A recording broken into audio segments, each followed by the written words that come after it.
Hello and welcome, everybody. Today we're talking about stopping watching pornography, my personal experience, why I did it, how I did it, and what happened. And it's been a surprisingly significant and fascinating experience.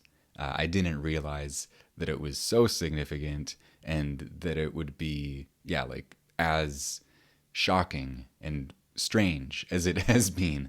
The story that I have to share begins a few years ago, really, when I began a daily ritual of going for walks in the forest every morning. I started going for walks during the 2020 everything shutting down period, and it quickly became like this fundamental daily ritual. Every morning I've been going for a walk in the forest, sometimes for an hour, sometimes for 2 or 3 hours, and it's a meditation. It feels therapeutic. It's good physically. It's just on so many levels. It's brought a lot of richness and beauty into my life. And very early in the practice of going on these walks, they became these meditative experiences, reflective, silent. Yeah, just being in silence in nature. It's really conducive to feeling what's going on inside and feeling the beauty of the natural world. And I would find myself in a very pure, wholesome, intimate state with my feelings, with my environment. And yeah, it just felt like very sacred and a very spiritual experience every day, which is kind of why I latched onto it and started doing it every day. And quite a while into this ritual, I had an experience that was quite jarring. And it was during one of my walks. And often during my walks, the walk might start with me feeling whatever conflict was going on in my life. I might feel a bunch of sadness, negativity, frustration, whatever it was. I might feel like crap at the beginning of my walk. And then after having those feelings come roaring to the surface because I'm not distracting myself, I'm not looking at my phone, I'm just out in the forest. After walking with those feelings and maybe talking them out and just feeling and moving for an hour, I often felt really different and a lot better. So I was used to stuff coming up on my walks. And one day, something really surprising came up. Out for my walk, I'm out in nature, alone in the forest, and in silence and kind of in this meditative state. And all of a sudden, I hear this voice in the back of my head, kind of echoing through my head. And it just says one word over and over. And that word is porn. Just this one word repeating porn, porn, porn. Kind of like this repeating voice in my head. And there was no imagery attached to it, no fantasy, no erotic feelings, no emotional charge. It was just the word repeating in my head. Porn, porn, porn. It was so strange. As strange as it probably sounds, it was weird. And at first I'm like, what's going on? What's with all this porn in my head? I don't feel excited about porn. Am I supposed to be watching more porn? This doesn't make any sense. I didn't go very far with that line of thinking. I just basically, initially, I was perplexed. I did not know what to make of this. And it didn't just happen once. It started happening every day when I went for my walk. And it wouldn't consume the whole walk. It was just this subtle voice that would be occasionally in the back of my head. And it was very strange and unsettling and kind of frustrating almost, because it's like, yo, I'm in the forest. This isn't porn time. I don't want to think about porn. I don't even want to hear that word right now. I'm in an ecstatic open state.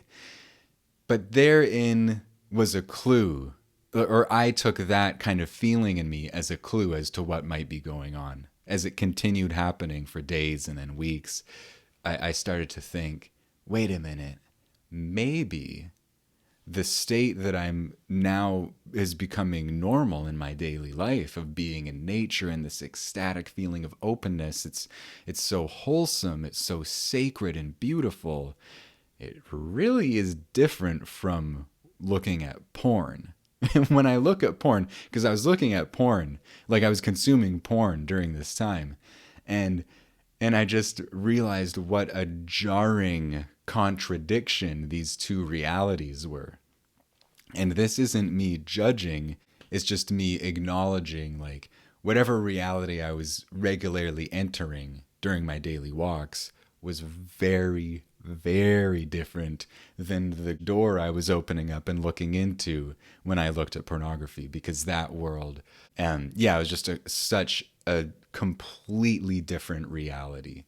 And this voice that was bouncing around in my head, I didn't understand what was going on still, but it was getting me to consider, like, what's going on with porn, Miles? Like, you need to take a look at this. Yeah, I just kind of assumed that in the same way that going and being alone in silence in nature might bring up some feelings of sadness or inner conflict that would be healthy to feel and look into and acknowledge. It was now time for me to look into and acknowledge some feelings around pornography.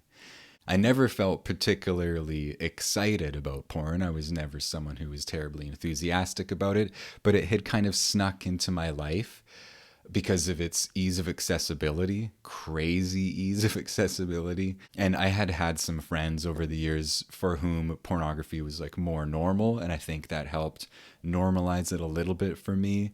But more than anything, I just kind of rationalized that I never felt that porn had a deep psychological impact on me. Because whenever I was with a woman in a relationship, I didn't watch it. I didn't feel like watching it because that part of me was being filled up through a real life experience with a woman.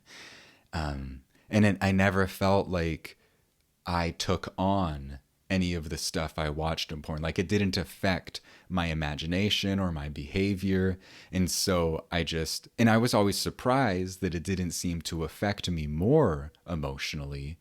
But I kind of just rationalized that it doesn't seem to really affect me. So I guess it's fine.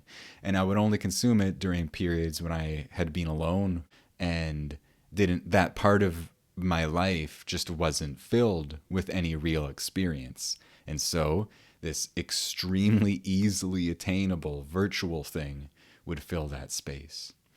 And now, walking through the woods, having that word bump around in my head, I was starting to question how much it really was affecting me and how deep it really was getting in. And the second thing that I rationalized about consuming porn, and this is some pretty crazy logic, but at some point, I think I actually thought during a period of like singlehood that it was like, I guess pornography is kind of good because it'll help me from just going and messing around with somebody in a way that could be just messy. And I think that's a really, really troubling line of reasoning, because essentially my reasoning was, take this virtual experience and fill yourself with that instead of going out into the vulnerability of real life and living and having real experiences that enrich you and that you learn from and that you grow from and that you develop relationships out of. And once I started looking at my rationalizations for watching pornography, they didn't stand up very well, especially that one. That as soon as I started looking at that, I was like, that's crazy. That's not like, I think I would be better off to go and have messy real life experiences that of course are respectful and consensual and kind. I'd be much better off to have those experiences no matter how awkward they are than to just live vicariously through a grim virtual world that really doesn't represent anything that feels natural to me. So all of this is to say that I reflected a bunch and I decided to stop watching porn. And I was able to stop for like probably a couple weeks, and then invariably I would have a day where I just was kind of low or forgot my reasoning or whatever, and I would just be like, you know what, it doesn't really affect me, and I'd be back watching. And that would happen, that happened several times where I would kind of like stop and then not really stick to my guns and just cave in to the, short-term temporary gratification of watching something so stimulating and so accessible. And what finally got me to be able to like stand in some conviction around it was I started watching and listening to a bunch of interviews with women who were either former performers or had been actually just trafficked into experiences that were videotaped and distributed as pornography. And the stories that these incredibly courageous women told were so heartbreaking and savage, that I knew I needed to like listen and let it in. And this was the thing that would like keep me from just clicking for some temporary gratification. Yeah, there were stories, just heartbreaking stories of women who were signed up to do like a modeling job that had nothing to do with nudity or sexuality, and suddenly found themselves in a very dangerous, scary situation with big men who forced them into things, videotaped it, and then their life is just blown apart. And there were stories I heard, women talking about experiences that I guess are called revenge porn, where they had been with somebody who non-consensually filmed them, and then after they broke up, like blackmailed them and uploaded all these videos, and they get re-uploaded by different sites, and it's almost impossible to get them taken down, and millions of people see these videos of the most traumatic moment of somebody's life. And just hearing these stories again and again from women, and some of the content that was the product of these terrifying experiences made it onto extremely mainstream channels, like the most popular channels on the most popular streaming site had content that had these horror stories behind it. And when I started listening to these stories, and finding them on YouTube on a variety of channels, I knew that I needed to listen a lot, because somehow pornography had become normalized in my mind and in my world. And what I was, the grim reality behind it that I was now hearing these women describe so clearly, it's like I needed to take that in deep, because I wanted it to counteract that rationalization or that normalization of something where I could just say, this doesn't really have any consequence, doesn't really affect me, because it does. That's simply not true. So I went into a period that wasn't very long, it was just a week or two of watching a lot of interviews with former performers or people who had been trafficked by the porn industry. And it was just so heartbreaking. And I would go for my morning walks, and I started to realize that the reason that word porn had been bouncing around in my head isn't just because it was so incongruous with this kind of sacred part of my life. It was because it was like a complete betrayal of my deepest values as a person. One of my deepest values is that people are sacred, and women are sacred, and women's bodies are sacred. Everyone's body is sacred, and sex is sacred.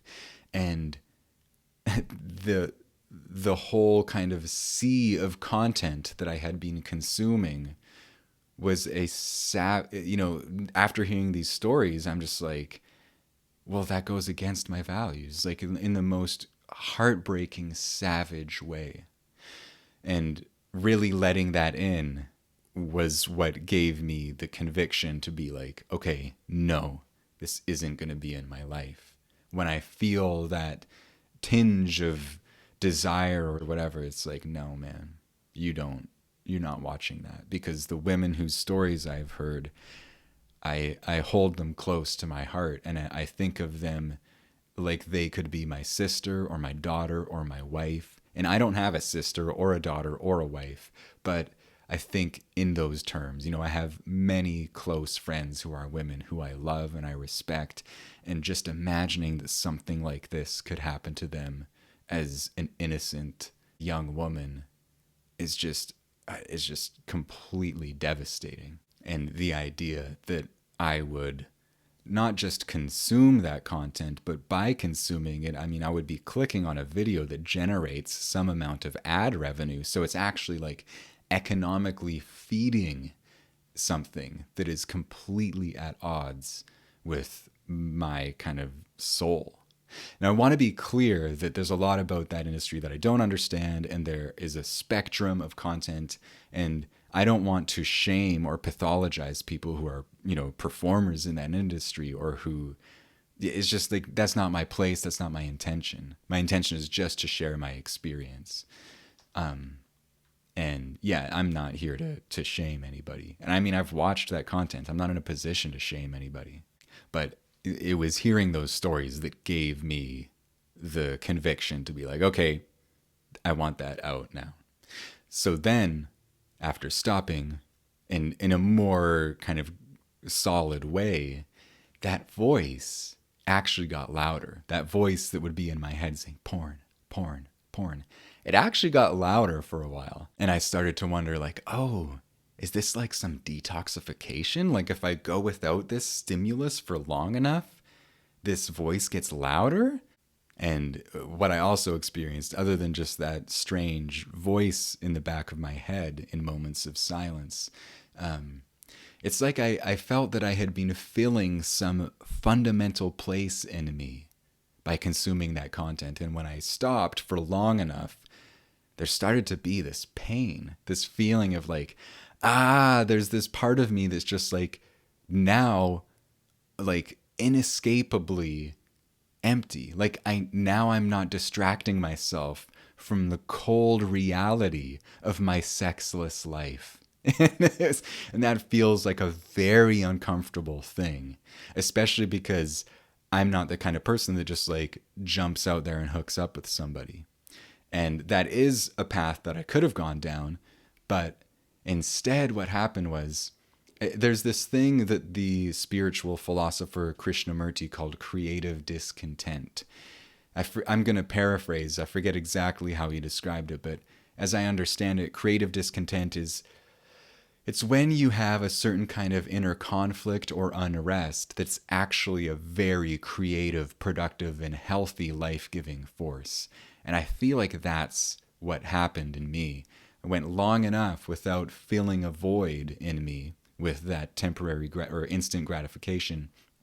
And in the absence of that gratification was all this discomfort and these feelings of longing, and strangely, instead of making me just want to reach for another instant gratification to just like hook up with somebody, it made me start really reflecting like on the type of relationship that I want.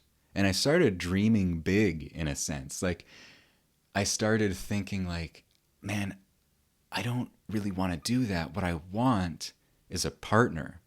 Like I want to really be with somebody, and I want it to feel like this deeply committed, connected thing. The same way that when I'm in the forest, it feels like this deeply connected, intimate thing. I feel like taking away that influence, it started to get me really thinking about where I'm at with what makes sense to me on a level of intimacy and relationships. And that's been a really beautiful thing, just a door to open and look at and be like, whoa, okay, what I want feels really amazing and big, and it's not something that I can just like go and grab. And I want to work on myself and build the life that would be suitable for that kind of relationship. And yeah, there's been this kind of a fire lit in me. There is a pain and a hunger that's revealed by not just like giving myself instant gratification. And that feels like a very productive, positive, healthy thing. It's made me re-examine all sorts of areas in my life and have some really healthy conversations with friends and with myself. Yeah, and the levels of positivity that have come out of it are just like shocking, shocking, shocking. I feel like there's some, like, I've gotten a part of myself back.